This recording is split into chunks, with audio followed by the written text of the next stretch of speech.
और खास मेहमान हमारे साथ लगातार बने हुए रक्षा विशेषज्ञ टीपी त्यागी जी और संदीप थापर सर हमारे साथ हैं। Sandeep Thapar sir, nuclear power plant पर गोलीबारी का आरोप लगा, लेकिन वहां के प्रमुख प्रशासक कहते हैं कि ये तो सुरक्षित है, रेडिएशन लेवल भी नहीं बढ़ा। दूसरी तरफ विदेश मंत्री कह रहे हैं कि रेडिएशन लेवल बढ़ा है, वहां की न्यूज एजेंसीज कहती है कि रेडिएशन लेवल बढ़ा है। दो खबरें एक ही जगह से क्यों जारी की जा रही हैं? देखिए, कॉमन सेंस कहती है कि रशियंस इतने बेवकूफ़ नहीं हो सकते कि एक न्यूक्लियर पावर प्लांट पे ऐसे अटैक करें। और एक पावर प्लांट न्यूक्लियर हो ऐसे भी नहीं बना होता कि आपने 2 दरवाजे खोल दिए तो रेडिएशन लीक हो जाएगी। तो ये प्रोपेगेंडा और इंफॉर्मेशन वॉर लगता है। लेकिन अगर 1% भी इसमें सच है कि कुछ लोगों ने, बेवकूफ़ सोल्जर्स ने ऐसा कुछ हरकत कर दी है, आग ऐसी जगह लगा दी है या लग गई है जिससे खतरा बढ़ गया है, क्योंकि आप जो अंतर्राष्ट्रीय ऑर्गेनाइजेशन IAEA के जो बयान आ रहे हैं, तो उनका बयान भी अपनी तरफ से सही है। वो भी वरिड है कि ऐसा कुछ हो ना जाए, क्योंकि अगर खुदा ना खास्ता 1% चांस कि कुछ रेडिएशन लीक हो जाता है तो वो कैटास्ट्रॉफिक होगा, बहुत ज़्यादा होगा। चांसेस उसके बिल्कुल कम हैं, लेकिन हर एक को वरी करना चाहिए। तो मेरे हिसाब से दोनों को बात करके एक सिक्योरिटी जोन बनाना चाहिए उसके आसपास, ताकि लोग अंदर ना जाएं। बेशक रशिया चाहता है कि इस न्यूक्लियर प्लांट को बंद किया जाए, बिजली सप्लाई ना हो और यूक्रेन को तकलीफ हो, तो वो किया जा सकता है। एक सिक्योरिटी जोन बना के काम ना करे, लेकिन उसमें छेड़खानी ना करे तो बेहतर होगा।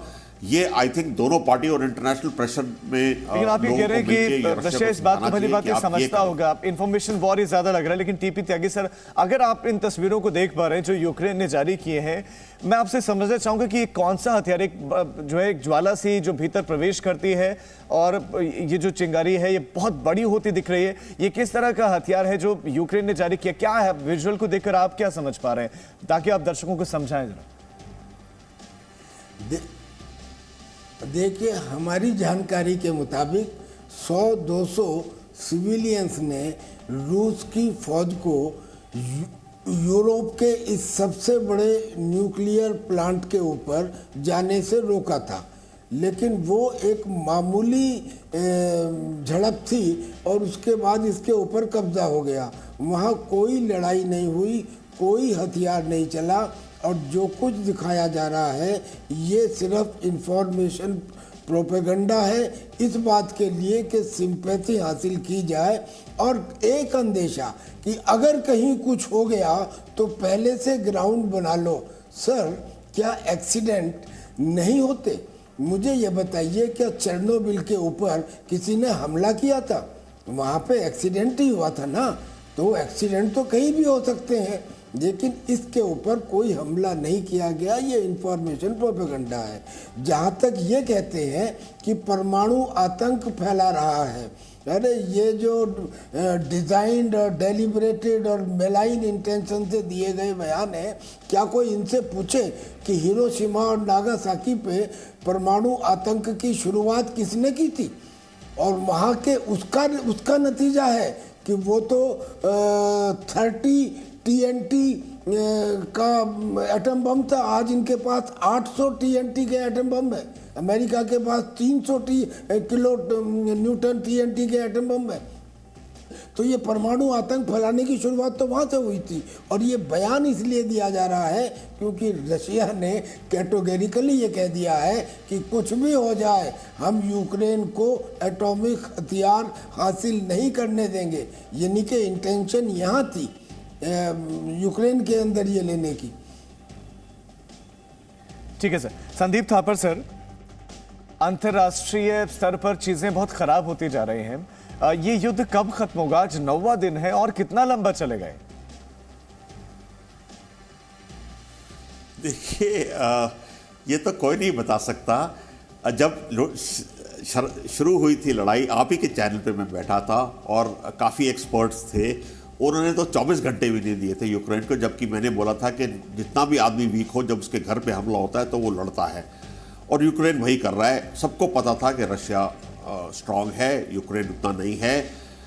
मैं माफी के साथ आपको रोक रहा हूं सर, मैं लौट रहा हूं आपके पास। इस वक्त की बड़ी खबर, यूरोपीय देशों से ज़ेलेंस्की की अपील। ज़ेलेंस्की ने अपील की है परमाणु संयंत्र पर, परमाणु पावर प्लांट पर गोलीबारी की गई है, रूस की तरफ से आरोप लगा है। ज़ेपोरिज़िया पावर प्लांट पर गोलीबारी के आरोप हैं। यूक्रेनी राष्ट्रपति ज़ेलेंस्की का दावा, उनका दावा है कि हमला हुआ है और ये गोलीबारी हुई है। रूस एक आतंकी देश है।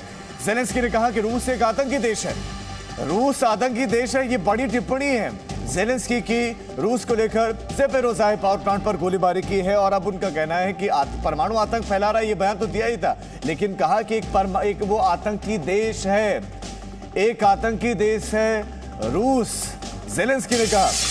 बड़ी खबर आपको दे रहे हैं, यूक्रेन का ये शब्द बाण भी लगातार चल रहे हैं, जुबान भी लगातार जुबानी तीर छोड़ रही है। और इसी कड़ी में यूक्रेनी राष्ट्रपति का एक नया आरोप परमाणु प्लांट पर गोलीबारी करने का, परमाणु आतंक फैलाने का। और अब ज़ेलेंस्की कह रहे हैं कि रूस एक आतंकी देश है, रूस एक आतंकी देश है। ये बड़ी खबर आपको दे रहे हैं। यूक्रेन ने रूस को कहा कि वो एक आतंकी देश है। संदीप थापर सर, ज़ेलेंस्की कह रहे हैं कि वो एक आतंकी देश है। जी, ये तो वही हिसाब हो रहा है, स्टेटमेंट एवरी मिनट हो रहा है। तो और आजकल सोशल मीडिया पे तो आप ट्विटर और काफ़ी जगह पे कमेंट्स पोस्ट कर सकते हैं, तो वही चल रहा है। ये सोशल मीडिया की लड़ाई भी साथ साथ चल रही है, जो फिजिकल लड़ाई चल रही है। तो मैं जैसे कह रहा था कि किसी को उम्मीद नहीं थी कि यूक्रेन इतना स्टिफ रेजिस्टेंस देगा। जो शुरू से मैंने कहा कि 3.5 लाख की फौज थी यूक्रेन की, वो भी एक प्रोफेशनल आर्मी थी, वो भी अपनी देश को बचाने में लगे हुए थे, प्रोटेक्ट करने में।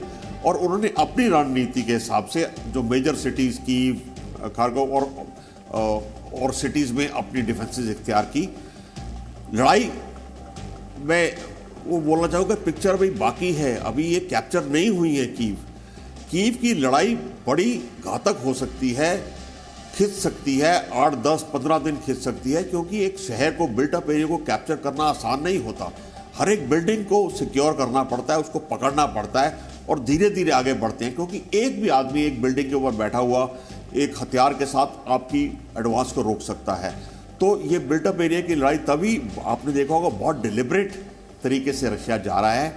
और जितनी लड़ाई बढ़ती जा रही है, जितनी डीले होती जा रही है, उतना यूक्रेन का मनोबल और सपोर्ट बढ़ती जा रही है, उतना रशिया के ऊपर प्रेशर और डेस्परेशन बढ़ती जा रही है।